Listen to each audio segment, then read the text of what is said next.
Welcome to my channel. నా channel కనుక మీరు ఇంకా సబ్స్క్రైబ్ చేసుకోకపోయినట్టయితే ప్లీజ్ సబ్స్క్రైబ్. ఈరోజు మనం ఈ వీడియోలో 13 మార్చి 2025 అంటే గురువారం రోజు స్టాక్ మార్కెట్ ఏ విధంగా ఉండబోతుంది అనే ప్రిడిక్షన్ వీడియోని మనం చూద్దాం. అసలు గురువారం రోజు ఓవరాల్గా స్టాక్ మార్కెట్ ట్రెండ్ ఎలా ఉండబోతుంది అనేది తెలుసుకునే ముందుగా ప్రీ మార్కెట్ సెషన్ గురించి మనం ప్రిడిక్ట్ చేయాలి అంటే అంతకన్నా ముందు రోజు అంటే Wednesday American stock market Nasdaq mixed ట్రెండ్గా మూవ్ అయ్యే అవకాశం ఉంది. అలాగే ఇక నెక్స్ట్ రోజు అంటే థర్స్డే మార్నింగ్ టైము ఒక పాజిటివ్ ట్రెండ్ని చూపించే అవకాశం ఉంది. ఏషియన్ మార్కెట్స్ ఒక పాజిటివ్ మూమెంట్ని చూపించే అవకాశం ఉంది. సో అలాంటి పాజిటివ్ ట్రెండ్ బిగినింగ్ మనకి దొరికిన తర్వాత మన మార్కెట్ ఓవరాల్ ట్రెండ్ మనం చూడాలి అంటే అది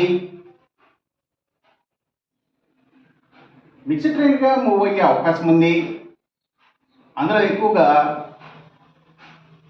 నెగిటివ్గానే ట్రెండ్ అయ్యే అవకాశం ఉంది. అలాగే సేమ్ బ్యాంక్ నిఫ్టీ కూడా మిక్స్డ్ ట్రెండ్గానే మూవ్ అయ్యి అందులో ఎక్కువగా నెగిటివ్గానే ట్రెండ్ అయ్యే అవకాశం ఉంది. నిఫ్టీ ఐటీ మాత్రం కొంతవరకు పాజిటివ్గా ట్రెండ్ అయ్యే అవకాశం ఉంది.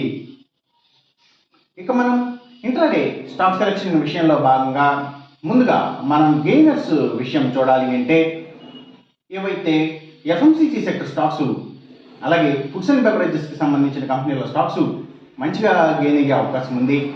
ఇంకా స్టీల్స్, ఐటీ స్టాక్స్, సిగరెట్ కంపెనీల స్టాక్స్, స్పిరిట్స్ అండ్ బ్రూవరీస్కి సంబంధించిన కంపెనీల స్టాక్స్, ఇంకా ప్రైవేట్ బ్యాంక్స్ అండ్ ఫైనాన్షియల్స్ ఇవన్నీ కూడా గెయినింగ్ సైడ్ ఉండే అవకాశం ఉంది.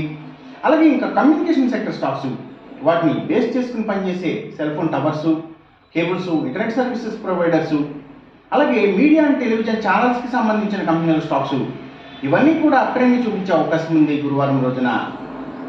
ఇక మనం ఇంట్రాడే లూజర్స్ విషయం చూడాలి అంటే ఏవైతే పబ్లిక్ లిమిటెడ్ కంపెనీల స్టాక్స్ చాలా వరకు కూడా నెగిటివ్గా ట్రెండ్ అయ్యే అవకాశం ఉంది. అలాగే అగ్రికల్చర్కి రిలేటెడ్గా ఉండే అన్ని కంపెనీల స్టాక్స్ కూడా అంటే సీడ్స్ కంపెనీల stocks, fertilisers and chemicals, tractors కంపెనీల స్టాక్స్ ఇలాంటివన్నీ కూడా నెగిటివ్గా ట్రెండ్ అయ్యే అవకాశం ఉంది. అలాగే ఇంకా గవర్నమెంట్ బ్యాంక్స్ అండ్ ఫైనాన్షియల్స్ అంటే పిఎస్యూ బ్యాంక్స్, గవర్నమెంట్ ఫైనాన్షియల్స్, అలాగే ఇంకా బుక్ పబ్లిషర్స్ స్టాక్స్, ఇంకా ఫుట్వేర్కి సంబంధించిన కంపెనీల స్టాక్స్, ఇంకా సర్వీసెస్కి సంబంధించిన అన్ని కంపెనీల స్టాక్స్ కూడా అంటే food deliveries, courier services, pharma delivery services, educational services ఇలాంటి వాటికి సంబంధించిన అన్ని కంపెనీల స్టాక్స్ కూడా నెగిటివ్గా ట్రెండ్ అయ్యే అవకాశం ఉంది.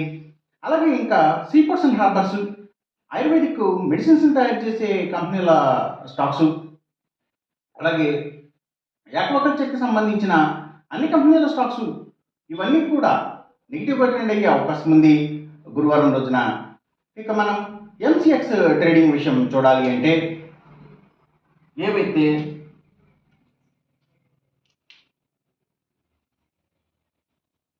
గోల్డ్ ప్రైసెస్, ఇంకా silver prices, crude oil and natural gases prices కూడా సో ఇవన్నీ కూడా తగ్గే అవకాశం ఉంది. కాపర్ ప్రైసెస్ మాత్రం పెరిగే అవకాశం ఉంది. ఈ చెప్పిన రిజల్ట్స్కి ఏమాత్రం వ్యతిరేకంగా జరుగుతున్నట్టు మీకు అనిపించినా సరే ఇమీడియట్గా మీ బెట్ల నుంచి వెనక్కి వచ్చేసేయండి. ఇది కేవలం ఒక ఆస్ట్రాలజికల్ ప్రిడిక్షన్ మాత్రమే, దయచేసి గమనించండి. అలాగే ఈ వీడియో కనుక మీకు నచ్చినట్టయితే నా ఛానల్ని సబ్స్క్రైబ్ చేయండి, అందరికీ ఈ వీడియోని షేర్ చేయండి, లైక్ చేయండి. Thank you for watching.